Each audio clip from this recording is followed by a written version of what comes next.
नमस्कार मित्रांनो, स्वागत आहे तुमचं शिवभूषण या चॅनलवरती। या चॅनलवरती आपण कविभूषणांचे विविध छंद अनुभवत असतो। पण आज आपण पाहणार आहोत एका ऐतिहासिक ठिकाणाची माहिती। त्यासाठी आपण आलो आहोत तुळापूर या गावी। तुळापूर हे गाव पुणे जिल्ह्यातील हवेली तालुक्यामध्ये आळंदीपासून पूर्वेला 10 किलोमीटरवरती आणि पुणे नगर हायवे पासून पश्चिमेच्या बाजूला 8 किलोमीटरवरती वसलेलं असं हे छोटंसं गाव। ह्या गावामध्ये अनेक ऐतिहासिक घडामोडी घडल्या।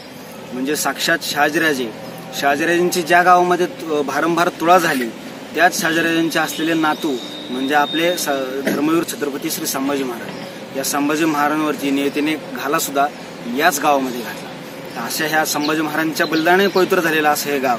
ह्या गावामध्ये आपण काय आपण पाहणार आहोत, काय घडामोडी काय आपल्याला पाहायला मिळते, पाहूयात। असंच आपल्या ह्या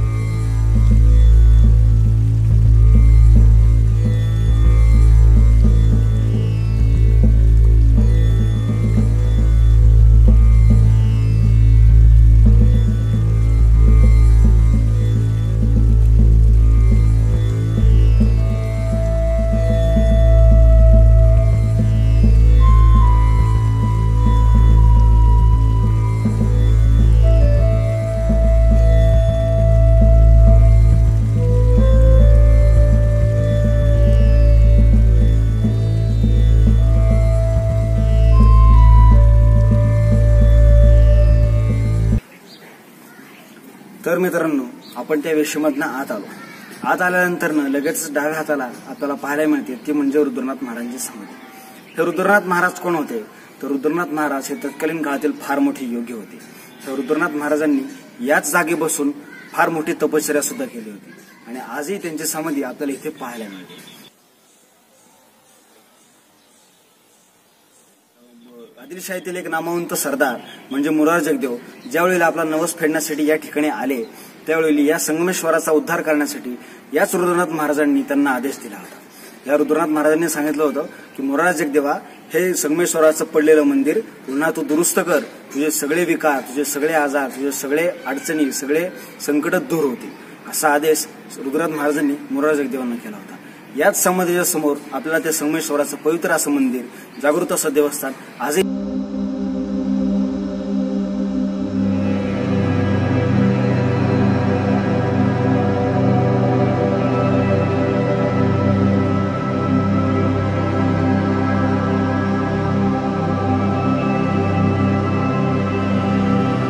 समाधीपासून पुढे आल्यानंतर लगेच आपण येतो ते संगमेश्वराच्या प्रवेशद्वारापाशी।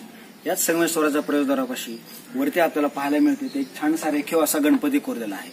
हा गणपती म्हणजे प्रत्येक आपल्या ऐतिहासिक वास्तूमध्ये घराच्या सुरुवातीला सुद्धा दारावरती असतो तो गणपतीच, म्हणून याही ठिकाणी आहे तो गणपती। आणि खाली उंबऱ्यावरती आपल्याला पाहायला मिळते छानसे ह्या बाजूला आणि ह्या बाजूला असा एक छानसा मोर कोरलेला आहे आणि मध्ये आहे एक छानसं कमळाचं असं फुल।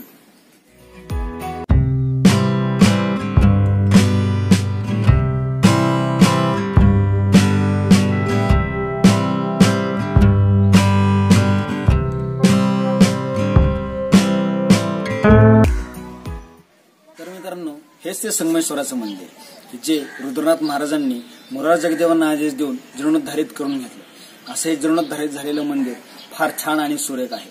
ह्या मंदिराच्या आवारामध्ये समोर एक दीपमाळ आपल्याला पाहायला मिळते। ह्या दीपमाळेवरती आजही कुठेही नवीन बांधकामाचा लवलेशेत पाहायला मिळत नाही। ती दीपमाळ फार सुंदर आणि छान आहे। ह्या मंदिराच्या आवारामध्ये एका बाजूला गणपतीचं मंदिर आणि एका बाजूला मारुतीचं मंदिर आहे, ते एकदम छोटेखानी आहे। ह्याच महादेवावरती संगमेश्वरावरती कधीतरी साक्षात शहाजीराजांनी जलाभिषेक केला असेल आणि ह्याच मंदिराच्या परिसरामध्ये संभाजी महाराजांनी आपलं बलिदान देऊन जणू काही रक्ताचा अभिषेक ह्या महादेवाला घातला। तर पाहाव्यात ह्या मंदिरामध्ये आतमध्ये आपल्याला काय पाहायला मिळतं, चला तर।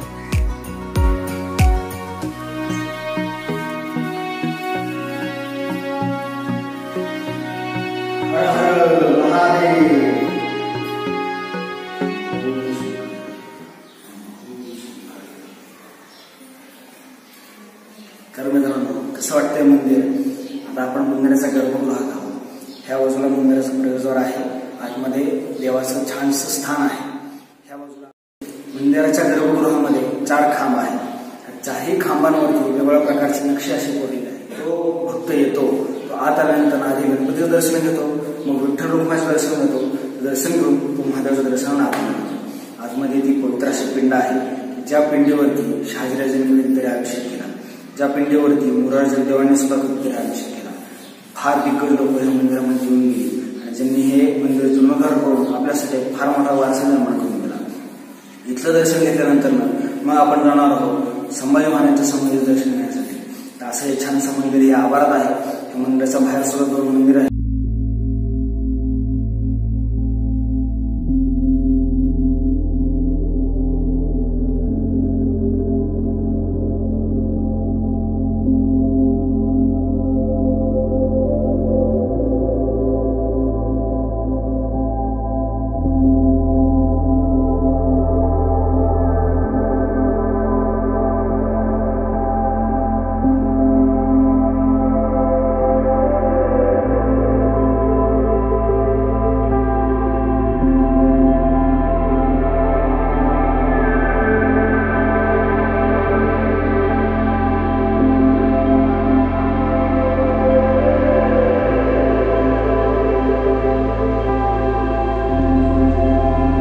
दर्शन घेऊन बाहेर आल्यानंतर लगेच डाव्या बाजूला आपल्याला दिसते की साक्षात धर्मवीर छत्रपती श्री संभाजी महाराज यांची समाधी.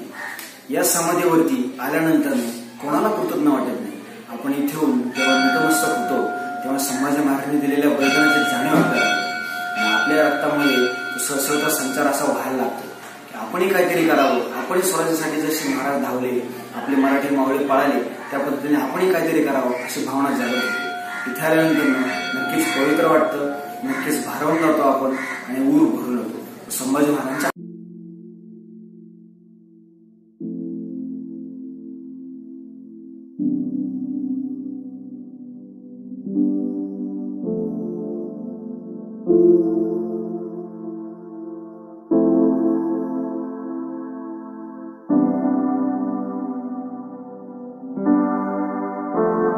आताच आपण हा घाट पाहिला. हा घाट कदाचित शिवकाळातले असू शकतो. जेव्हा मंदिराचा जीर्णोद्धार झाला त्यावेळेलाच ह्या घाटाचं बांधकाम झालेलं असू शकतं. सुंदर हा घाट हा आपल्याला इंद्रायणी, भीमा आणि भामा ह्या 3 नद्यांच्या किनारी घेऊन जातो. तर मित्रांनो, आतापर्यंत आपण ज्या पवित्र वातावरणात वावरत आहोत त्या गावाचं नाव म्हणजे तुळापूरचं नाव पूर्वीच्या काळी नागरगाव असं होतं. ह्याच्या मागे सुद्धा एक फार मोठी आख्यायिका आहे की त्या नागरगावचं तुळापूर कसं झालं. सांगितलं जातं की ऐतिहासिक पुरावे सुद्धा असे आहेत की ते जे मुरार जगदेव होते, आदिलशाहीतले मातब्बर सरदार होते, त्यांना त्वचारोग झाला होता. त्या त्वचारोगाचं निरूपण करण्यासाठी, त्या त्वचारोगापासून सुटका मिळवण्यासाठी मुरार जगदेवांनी इथल्या संगमेश्वराला नवस बोलला होता. तो नवस असा होता की जर मी ह्या त्वचारोगातनं मुक्त झालो, जर मी ह्या आजारपणातनं मुक्त झालो तर मी माझ्या वजना इतकं सोनं ह्या गावामध्ये दान करेन. आणि मग तो नवस फेडण्यासाठी मुरार जगदेव जेव्हा इथं आले त्याच वेळेला गुरुनाथ महाराजांनी त्यांना हा आदेश दिला की बाबा रे, हे संगमेश्वराचं पडलेलं मंदिर तू दुरुस्त कर आणि जीर्णोद्धार कर. तर त्यानंतर ते दोघं मुरार जगदेवांचे अगदी जवळचे मित्र असलेले शहाजीराजे हे ह्यांना घेऊन मुरार जगदेव ह्या भागात आले. ह्या भागात आल्यानंतर त्या दोघांची सुद्धा भारंभार अशी तुळा झाली. त्या दिवसापासून ह्या 2 दिग्गज माणसांची तुळा झाली म्हणून ह्या नागरगावचं तुळापूर असं नामकरण झालं. ह्या भागामध्ये आणखीनही खूप मंदिर आपल्याला पाहायला मिळतात. सुंदर असा घाट पाहायला मिळतो, संगमेश्वराचं सुंदर मंदिर पाहायला मिळतं. ह्या उजव्या बाजूला तुम्ही पाहाल तर महाबल्लाळेश्वराचं आणि कोटेश्वराचं असं मंदिर सुद्धा आहे. तर आपण इथलं संपून आता त्या मंदिराकडे दर्शनासाठी जाऊया.